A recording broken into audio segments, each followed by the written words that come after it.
What's going on? This is Big G from G Riders, and welcome to another episode of Talking Rides. I'm with my friend Nick here, and we're going to talk about his ride.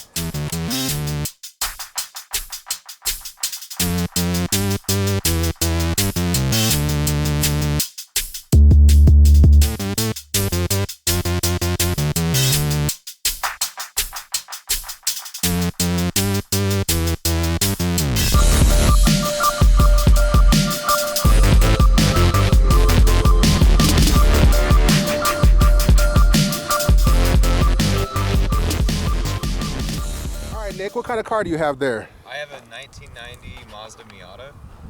Mazda Miata? Yup. Do you know which what's the chassis name or whatever for this one? It's the NA. NA? Yeah. Nice. It's the NA 1.6 liter. It's got 5-speed manual transmission and a limited slip differential in the back. Nice. Yeah. So do they all come with that type of stuff? No, the LSD was an option. Okay. 1.6, yeah. Nice. So that's pretty. Is that a pretty rare package to find? Yeah, and also the Mariner Blue is kind of rare. So yeah, the because Mariner Blue with the LSD is kind of, it's a unicorn, you know. Yeah, nice. Because I typically when I see Miatas, I don't really ever see them in blue. Sure. And I thought, honestly, not knowing much about Miatas, I thought they all came with limited slip. But you know. Yeah. A lot of them are open diff. I mean, it's like kind of a the sports upgrade or whatever. Yeah. All right. What are some exterior mods you've done so far? So I upgraded my wheels. I had these really bad American Racing rims that were 185 width. Ooh. And I picked these up off a friend. They're 205s and they're bigger. Nice. I think they fill the wheel well up, so I think it makes it look like a little bit more aggressive, I guess. Yeah. How big are they? Oh, they're 16s. 16s, nice. I feel like anything bigger than that looks kind of ridiculous on these older Miatas. Yeah, I've seen some with 17s, and they're just, I mean, yeah, they look like donks. donks. Yeah, for sure. What else have you done? Well, I have some stickers and then my Darth Vader. Nice. Yeah. I won't tell you what the Japanese says, it's a secret. Sweet up. And then, I guess beyond that, I have my headlights, which I put X's on because they're glass. Uh-huh. In an attempt to, if I ever wreck, not spill flash shorts on. Yeah. Is that kind of like a racing trick? Yeah, it's a rally thing. Uh-huh. I think. I don't really know, honestly. I just think it looks cool. Yeah. It does. It adds a little bit of style to the car. That's kind of what I was going for, some character, you know? Yep. Yeah. Definitely. All right. What else have you done to it? Well, I got a 2 1/4 inch straight pipe from the downpipe back. All right. Let's hear it.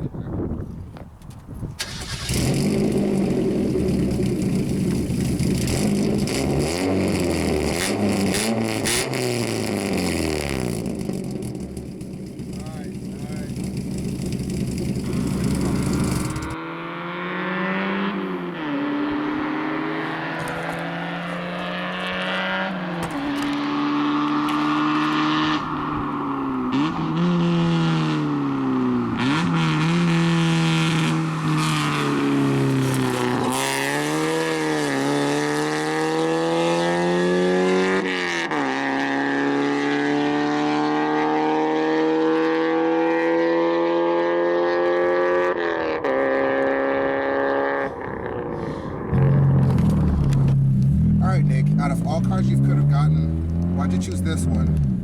I mean, I don't know. It's light. It's got perfect 50-50 weight distribution. Uh-huh. I don't know. I really like handling. I really like the feeling of being planted on the road. So, nice. Yeah. So, what is your favorite brand? My favorite brand is actually not Miata. Believe it or not, my favorite brand is BMW. Oh, nice. My first car was an E36 318i. Uh-huh. And then I had an E34 525i. Uh-huh. And then I had an E30 325e. And then a CRX, and then now this. And this is my favorite car ever. But as a brand altogether, I think BMW is, I don't know, they're just, it's German engineering. You know, you can't argue with German engineering. Yeah, like, I'm a huge European car fan. Like, oh, you are? Yes, I am. Even though I have a Lexus, I've had 2 Japanese cars. I had a Nissan Maxima before. Right. And then I had my Lexus. But like I wanted to go safe with my car purchases. That's why I chose Japanese. Because right. like, I really want like an Audi Q7 and an A5, like have both. And I know both of those cars, this is gonna kill me. Right. Just because like, it may not break down a lot, but like when it does, it's gonna be a fucking lot. It's gonna be expensive. Yeah. and it's gonna be like, oh man. I mean, when if my Lexus ever breaks down, I know I'm not gonna pay much money because that car's been around for a long time, and it has the bulletproof 2JZ in it, so I can find. Yeah, that's what's in there. No shit. Yeah, so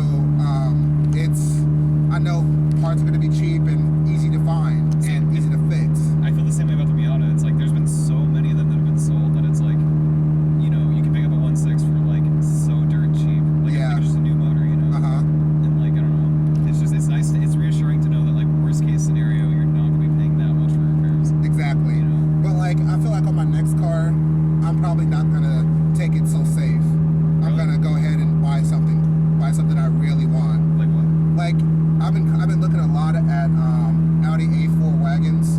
Those are sick. D7s. Those are so cool. But they're hard to find though. That's the thing. They're really hard to find. I've been looking, and a lot of them are in the price range that I want to spend on my next car, but they're not exactly in Oregon sometimes too. I have to look across the country at them because, you know, people in other parts of the country don't respect wagons like the Northwest. Right. So if they are in the Northwest, it's going to be a little more expensive than it should be.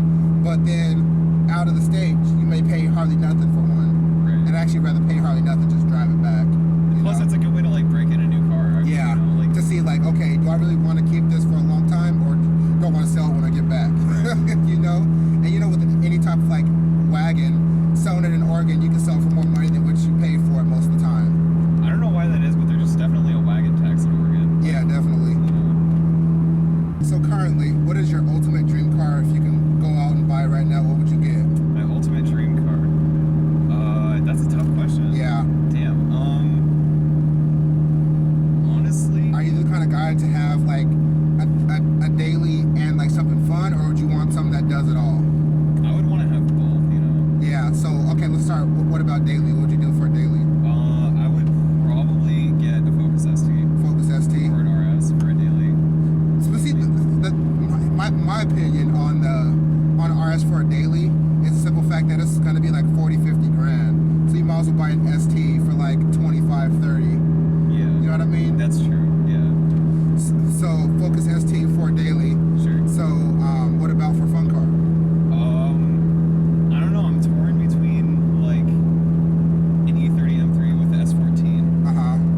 Or like a brand new M3. Brand new M3. Yeah, definitely. For me, strange enough, I want something that does it all. Right. So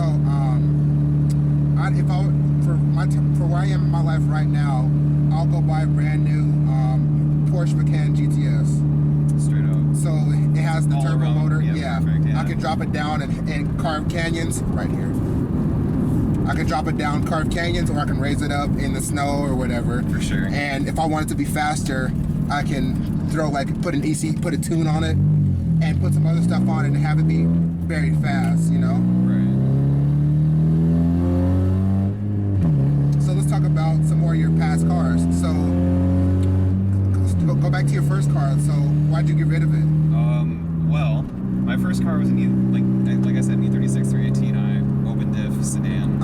And I learned to drift in that car. Yeah. It was open diff. And I ended up actually breaking the differential on it. Oh. And which sucked. And then so I replaced the diff and then I sold it because I was just really, really afraid of it breaking down again. Yeah. And then I got my E34, which was really, really comfortable and really like well equipped for its age. Yeah. It had a car phone in it. Oh, I've never seen a car phone. Yeah, it had a car phone. I've never seen that in real life ever. I felt like I was in the Wolf of Wall Street or some shit. But then it was just, I don't know, above 90, like it would feel really floaty. Oh yeah. Like it would roll through the corners really, really hard. Yeah. So then I got rid of that and I ended up getting a Golf, little 8-valve 4-banger. That thing, I had that for like 9 days. And I was like, I can't handle this. It was automatic, 8-valve, like super slow. What year? It was an MK3. I don't remember the year. Mark 3. Okay. Yeah. So yeah, I don't know my Golfs that well. So I think that sounds like it may have been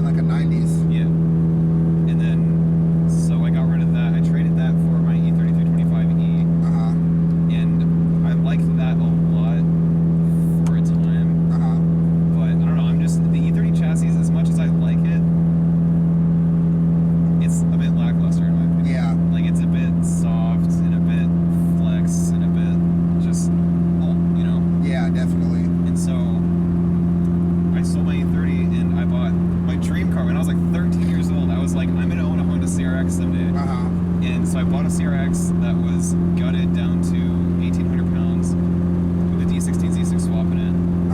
And that was cool. But it was like incredibly low, and it had this ridiculous body kit on it that I hated. And it just kind of, I don't know. I couldn't go places. Like I couldn't go into like driveways or anything. Oh man, because you'll probably scrape. Oh, dude, I scraped everywhere. I scraped over anything, and I got really tired of that. Yeah. And so I sold that and then bought this. And this is the happiest I've ever been with a car. Is this car for sure. Nice. So what do you think you'll move to after this? Honestly, my plan is to keep this boosted, buy an E36 as a daily. Yeah. Nice. So you don't want to get rid of this one? Absolutely not. So, but definitely, would you want to get everything all fixed up on it and get it looking good?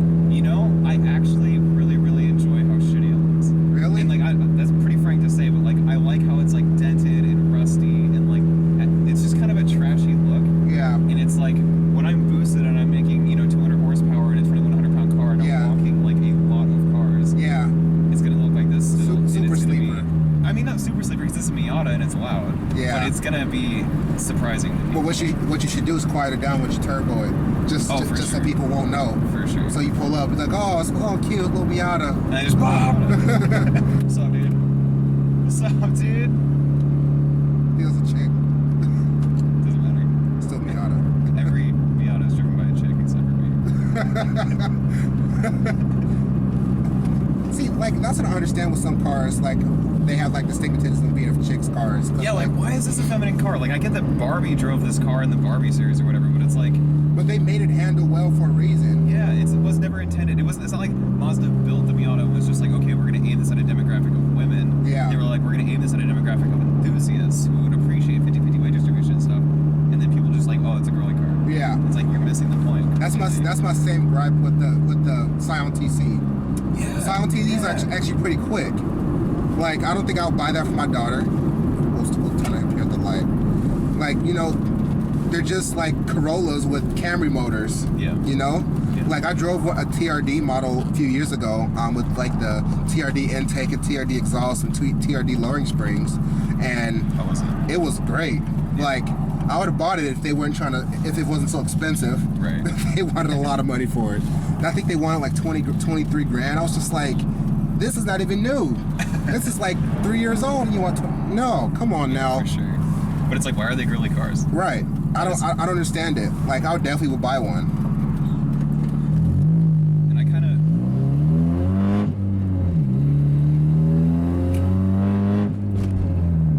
kind of like that about the Miata, like the fact that it stigmatizes a girly car and it's like I have black wheels and an exhaust and I'm gonna do a turbo and it's gonna be like aggressive as shit and it just like defies that stereotype, it defies that stigma. Exactly. Turn here, get back. So overall, how satisfied are you with this car? Well, considering it's broke down on me like 6 times since I've gotten it, I give it like an 8 out of 10. 8 out of 10. If it ran perfectly, it'd be a solid 10 out of 10. I love it. All right, I'd like to give a special thank you to Nick for bringing out his Miata and letting me check it out. I finally understand these now. Yeah, for sure, man. Anytime. It's a good time. All right, we'll see you again.